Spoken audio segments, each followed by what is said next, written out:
This course is trying to give you everything that you need to be able to get work as an editor. We are mostly focused in this course on the title position of editor, which is assembling the video clips together to create the story and passing it off once the cut is locked. So we won't be going into extreme detail in how to do any of these things. For most of my gigs over most of my career, my job has been done once we locked the cut. In fact, at this point, if people ask me to do motion design, or especially if they ask me to do graphic design, I straight up tell them no.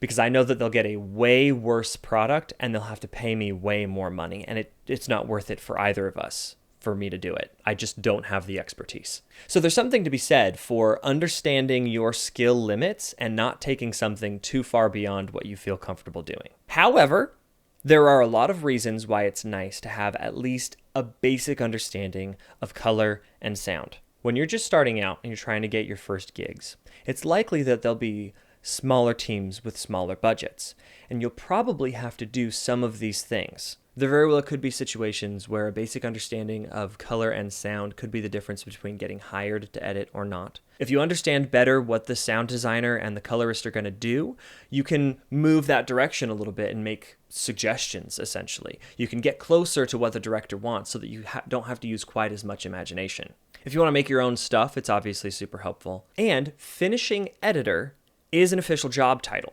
You need to know how to work with these specialists. You need to know what these specialists are going to be sending back to you and how to handle it. So we will be going over very basic audio balancing and sound design. We'll be going over very basic color correction. Just know that this is on the fringe of my own expertise because I've been able to be a well-paid editor for a decade and I haven't had to know in depth how to do this stuff. This isn't a color correction course. This isn't an audio course. We're going to go through just the quick basics.